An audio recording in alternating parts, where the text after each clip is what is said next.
So this is our third and final beta introductory lecture. And we looked at the Greek world, we looked at the Roman world. Now we're going to look at the Jewish world and how the Jewish world interacted with the Greek and Roman world.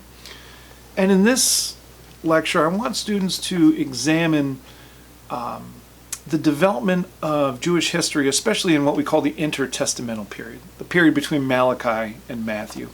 Because when we look at Jewishness in the post-exilic era, we look at Jewishness and the New Testament, there are some notable differences there. Secondly, I want the student to explore the ways in which the Jewish world negotiated being a part of this broader Greek and then Roman imperial culture. And thirdly, we're going to discuss how the Jewish world embraced at times, rejected at other times, the Hellenistic campaign, the Roman campaign, and what that meant for the development of Christianity. But I'll admit, as seminary students, I expect you to have a little bit more familiarity with the basics of Judaism, right? The idea that the Jews had their scriptures that were divided into three groups: the Torah, the law, the prophets, and the writings.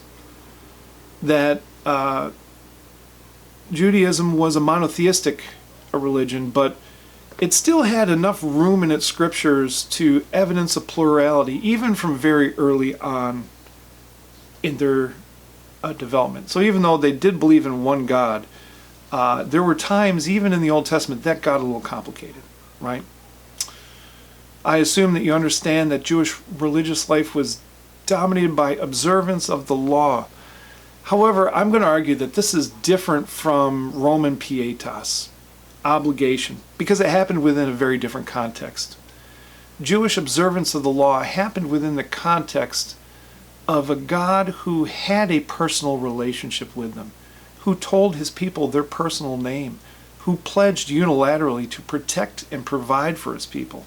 That's a very different context than what Greek or Roman worship was based on. And also realize that when we get to the New Testament, there is this gap between Old Testament Judaism and what we find in Matthew. So let's dig into this history briefly. I will admit I'll be more dependent on my notes for this because I'm less familiar with this than maybe Greek and Roman history. But I think it's accurate to start the story at the return.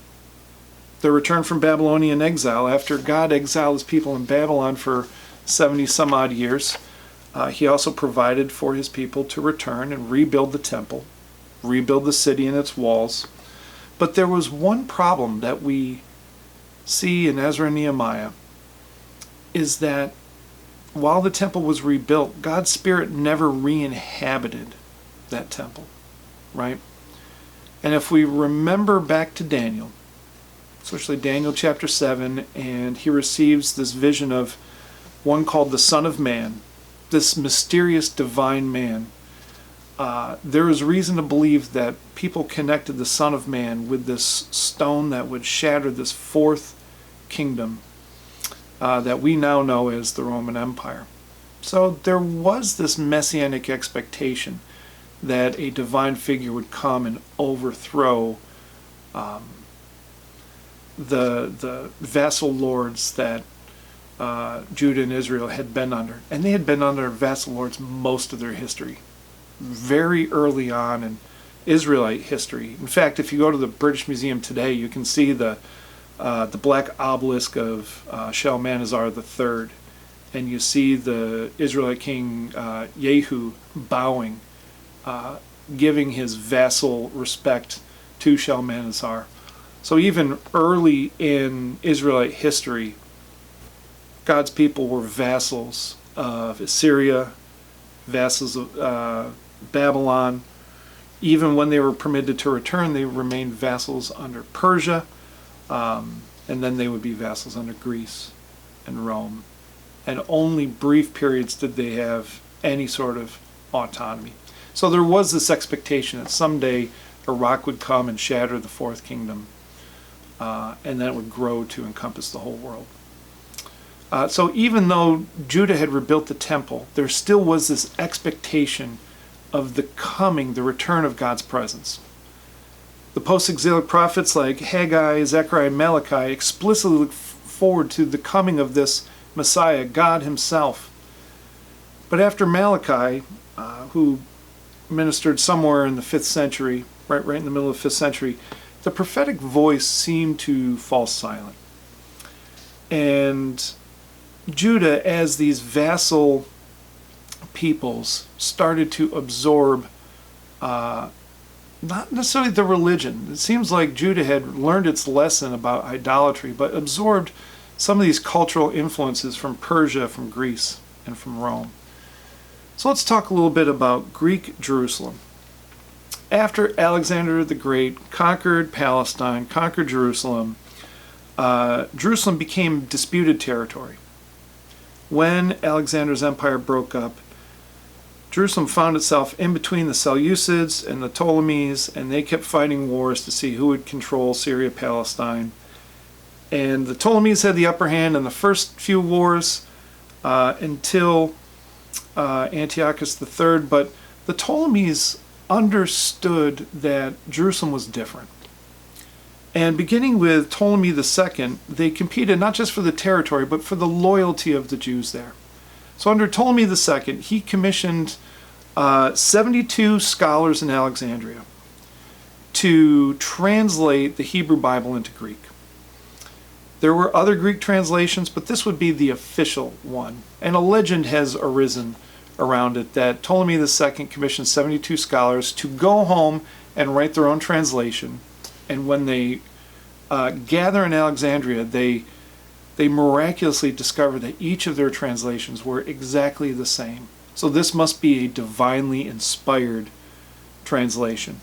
And this is what we know as the Septuagint. Sometimes the LXX, the Roman numerals for 70, even though there were 72. And this is, by and large, the Bible that the apostles used. So Ptolemy II wanted to curry favor with the Jews by translating their scriptures and making Egypt a little bit more Jewish and making Jerusalem a little bit more Greek. Right?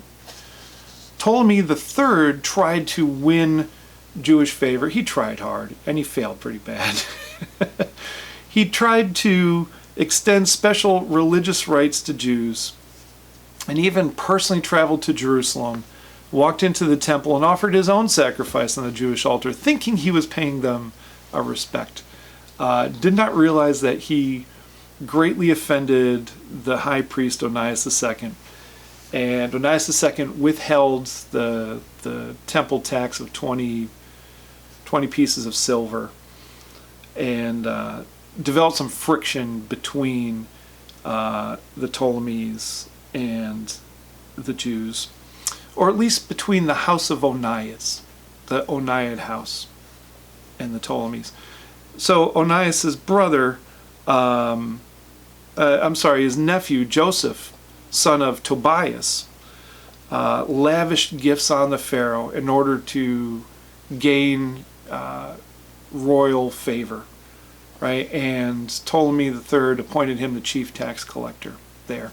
So now we see this rival within Jerusalem between the Oniad family and the Tobiad family, and that would continue to cause friction for a number of generations. When the Seleucids gained the upper hand in Jewish history, Antiochus III learned from the mistakes of Ptolemy III. Right? Antiochus III exempted the temple from paying the tax, so they could keep the 20 pieces of silver. And he also declared it illegal for foreigners to sacrifice on the Jewish altar, which is what the Jewish leaders objected to with Ptolemy III. Excuse me. So the Jews were actually very happy with these changes that Antiochus III kind of initiated there. So they were now more inclined to favor the Seleucids. Well, when you have a competing faction in Jerusalem, Oniad family, Tobiad family, when one side cozies up to the Seleucids, the other side will cozy up to the Ptolemies and continue to cause friction. So when Onias II died, his son Simon II was named high priest instead of the Tobiad candidate, Joseph. So we see internal conflicts there as well. When Onias III succeeded Simon, he actually opposed Hellenization. And this was not a pro-Seleucid or pro-Ptolemaic stance, because both were Greek, both were Hellenistic. But he was trying to carve out a uniquely Jewish character in a society that seemed to be becoming more and more Greek. Needless to say that the Seleucids did not appreciate this and actually replaced Onias III with his brother Jason, who unsurprisingly embraced Hellenism, embraced Greek thought and culture. But after Antiochus III came Seleucus IV, but then after him came leader Antiochus IV. And he really is one of these pivotal figures in Jewish history. And Antiochus IV brought a very cutthroat political approach to ruling people, not the currying favor of Antiochus III, but the suppression of differences, right? Because the position of the high priest had under its responsibility oversight over the temple stores, it was responsible for collecting the taxes. So when Jason, Onias III's brother, pledged a higher tax revenue to Antiochus IV, then he was given the position of high priest. So now the position of high priest is up for bid, and it disenfranchised the Jewish community. The Jews were no longer choosing their own high priest. The Sanhedrin was no longer choosing their own high priest. Antiochus IV was, and he was doing it based on who could deliver the most revenue. This is a system known as tax farming, and whenever it happens, unsurprisingly, that post always goes to the highest bidder. So, as one would expect, after Jason came along Menelaus, who offered Antiochus IV a higher percentage of the tax revenue. And even though he did not come from a priestly family, Antiochus IV installed him as the high priest, and that was a problem. Truthfully, it was not nearly as much of a problem as what would happen next. So Antiochus IV is prosecuting his generational rivalry with the Ptolemies in Egypt, and he marches to Alexandria, lays siege to the city, and just can't take it. Has to withdraw into Palestine to consolidate power, to get new soldiers, to lick his wounds. And Antiochus IV is upset that not everyone in his kingdom seems to be in his corner. So he institutes a program of Hellenization that would obliterate Jewish identity, because he thinks the best way to be a strong nation is to get everyone worshiping the same gods, to create this nationalistic spirit. And he just didn't understand what this meant to the Jewish people. So he built a gymnasium adjacent to the temple, and we've already talked about how nakedness and circumcision was a problem there. He banned circumcision. He banned sacrificing at the Jewish temple.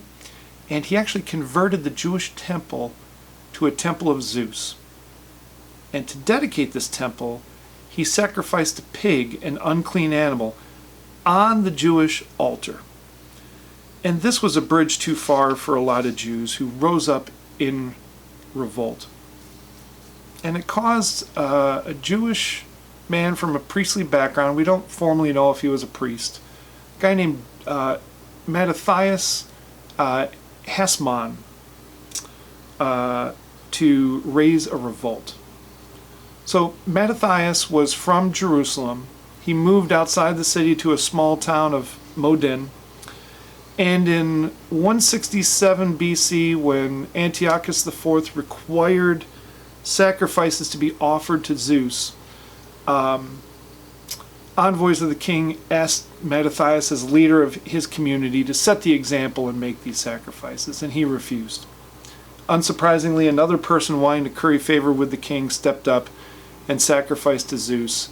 And Mattathias killed both the man who sacrificed and the government official, fled into the hill country to escape retribution, and many Jews joined him out there. Jews that were not happy with losing their identity, of seeing their culture being absorbed into Greek culture. And this is what became known as the Maccabean Revolt. Mattathias died shortly thereafter. His son Judas Hasmon, who became known as Judas Maccabeus, Judas the Hammer, it meant, assumed leadership and prosecuted this guerrilla war against Antiochus IV and the Seleucid kingdom very successfully. And in 164 BC, Antiochus IV died, and Judas Maccabeus recaptured Jerusalem. They spent 8 days purifying and rededicating the temple, and this is where we get the celebration of Hanukkah from. As they say, it's one thing to win a war, it's a different thing to govern a people. And the Maccabeans discovered this very quickly, because while they had secured some version of autonomy, now they had to rule a people that struggled with how much Hellenization they were comfortable with. And after Judas Maccabeus died, leadership fell to each one of his 4 brothers in succession. And one brother, Jonathan, sought the support from a pretender Seleucid king named Alexander Ballas. And the Seleucid king allowed the Jews to keep a military force in exchange for naming him, Jonathan, the high priest. So once again, the Jewish people entered into a very awkward relationship with the Seleucid kingdom. A relationship that the sons of Mattathias sought to sever. Right? Simon, the last of Mattathias' sons, did secure Jewish independence, being named by the Jewish people commander of the army, ethnarch, ruler of the people, and high priest. So there was a measure of autonomy that the Maccabean revolt did secure. However, Antiochus VII did succeed in reasserting Seleucid control over the Jews, at least for a 5-year period, starting in 133 BC. But the Hasmonean rulers themselves proved to be a problem, styling themselves after Seleucid kings, not imitating the kings of Israel. Given their track record, may not be the worst thing in the world, but notice what's happening here. Jewish leaders are trying to look Seleucid. They're not trying to look like David, right? And their rule became so Hellenistic that some of the Jewish people eventually appeared to a subsequent Seleucid king, Alexander Janus, to deliver them from their own Hasmonean rulers. Awkward, right? And in 76 BC, Alexander Janus bequeathed the Judean kingdom to his wife Salome Alexandra. And interestingly, under this queen now, she proved to be flexible enough where the Jewish people did carve out a measure of autonomy. Again, the Sanhedrin started to rule over Jewish affairs. The Pharisees became more prominent. And we start to see the situation that Jesus entered into in the book of Matthew.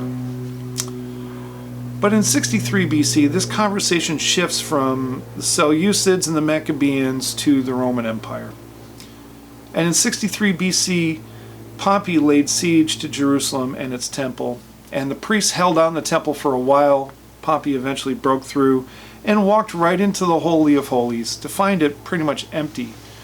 And one thing that must have confused some of the Jews is he was allowed to enter the Holy of Holies and there was no repercussions. You were not supposed to do that without dying. But if God's Spirit had not re-inhabited it, then that's a little bit more understandable. And the Romans did in Jerusalem what Romans do. They appointed Roman leadership, a tetrarchy, to govern Judea, or what they called Palestine, and demanded a show of loyalty. Usually this involves people sacrificing to the to the Roman emperor but because of Jewish monotheistic commitments, they would not do that. So in exchange, the Romans accepted an alternative, that the Jewish priests could sacrifice to Yahweh on behalf of the Roman emperor, and that would be their sign of loyalty.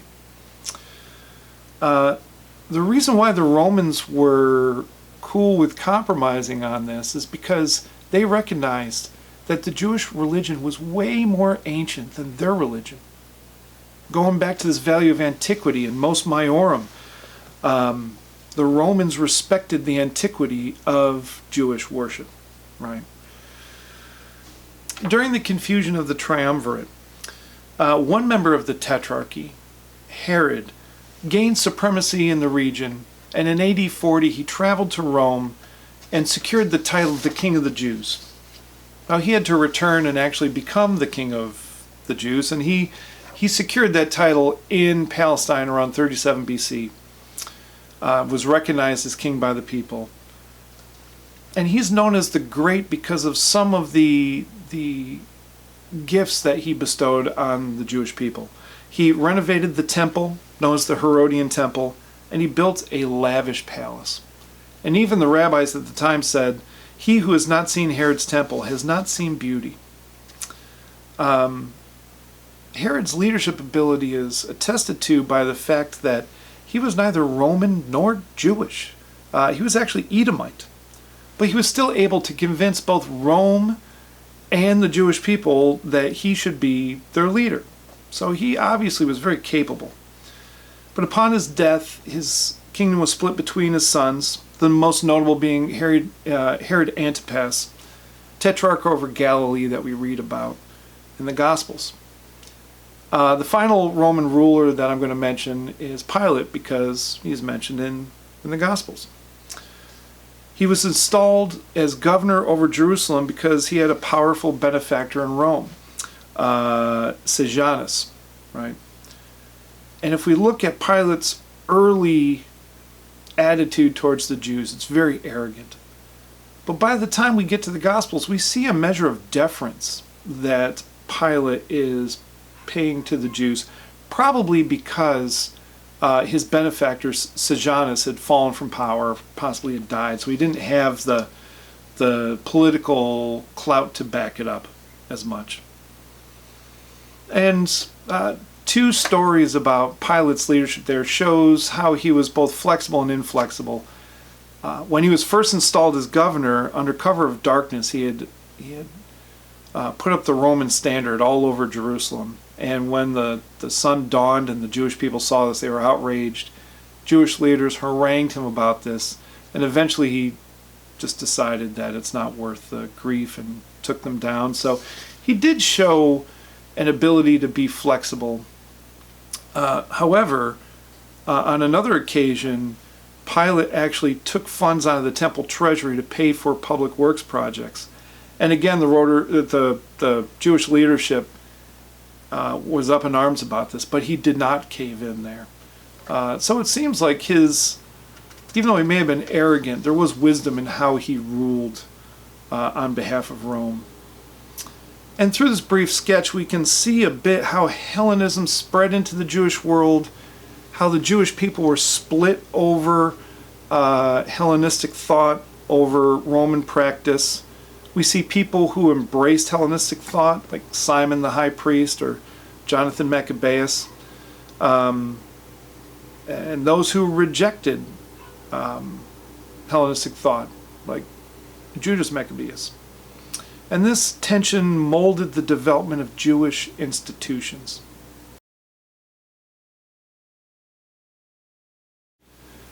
So let me talk about three notable institutions. First one being the Pharisees. And the origin of the Pharisees is a bit mysterious because we don't see them in the Old Testament, and we do see them in the New Testament. So we've narrowed it down to 400-year span when they emerged. They may have developed from the scribes that we read about in the book of Ezra. They may have developed from the Hasidim, the pure ones that we see in the intertestamental period. The earliest mention we have of Pharisees from Josephus is actually during John Hyrcanus's Maccabean rule, so somewhere about 150 BC. But the role of the Pharisees was not political, it was religious. They did seek to lead the Jewish people, but not through political institutions, but by prescribing local and individual worship, telling them how to be Jewish, right? They're often known as hyper-conservative people. I'm actually going to make the opposite case, that the Pharisees are actually a liberal movement, a liberal group. The Pharisees' agenda was to prescribe how one adheres to the law, but they put their authority, the tradition of the elders, not just on the same level as Scripture, but actually above that of Scripture. The Sanhedrin declared, and this is a direct quote, "It is more culpable to teach against the ordinances of the scribes than against the Torah itself." Scribes were the official teachers of the law. We see Pharisees and scribes mentioned together often in the Gospels. And the Pharisees sought to prescribe how one adhered to the Jewish law to such an extent it superseded it. So I'll make the case that that's actually a very liberal approach, where they can change God's word itself. They were a dynamic social force. They were not this static conservative group. Now, on the other hand of the Pharisees, there were the Sadducees. And the Sadducees, by contrast, they were a political group. They were priestly descendants of Zadok himself, from which they actually derived the name Sadducee. And since they were politicians, they were especially susceptible to political compromise, practicality, survival in a Roman world, and they were very comfortable with absorbing Hellenistic values, right? Interestingly, they were theologically more conservative, because they said, well, if it's not in the Torah, if it's not in the Tanakh, then it's not from God. And this is one of the reasons why they opposed resurrection. They did not believe that resurrection was explicit in the Old Testament. I think looking back, we can make a very good case for resurrection in the Old Testament, but I take the Sadducees' point. There's no explicit description of resurrection. So actually, the Sadducees, in some ways, were much more conservative than the Pharisees. Third group we're going to touch on briefly is the Sanhedrin. And the Sanhedrin was this Jewish council that made decisions for the Jewish community. And they decided things like identifying false prophets and choosing high priests or anything else that affected the Jewish people as a whole. And they developed under Salome Alexandra and her a little bit more flexible rule over the Jewish people. Sanhedrin was made up of the chief priests, elders of the people, lay aristocracy, the scribes, and then later on the Pharisees came to dominate. But this group was pretty much dissolved after the temple was destroyed in AD 70, and a different group emerged to decide legal cases in Judaism. And I'll admit there were many more factions, many more groups, Jewish groups in the first century, the Essenes, the Zealots, the Samaritans, the God-fearers, as they're called. But this brief sketch is sufficient to demonstrate that the Jewish world, when the church emerged, was not this monolithic single community. It was made up of several competing communities. And this is the world into which Jesus was born. This is the world in which the church proper emerged. And it lays the foundation for understanding not only many of the issues that we find in the early days of Christian identity and the spread of Christianity, but there are a lot of these issues of the Hellenistic world and the Roman world, a lot of these issues of metaphysics that would persist in the Christian conversation down to our own day. So I appreciate your patience with these introductory videos, beta videos as I'm calling them. And I'm hoping this will mold our classroom discussion over this. Thank you.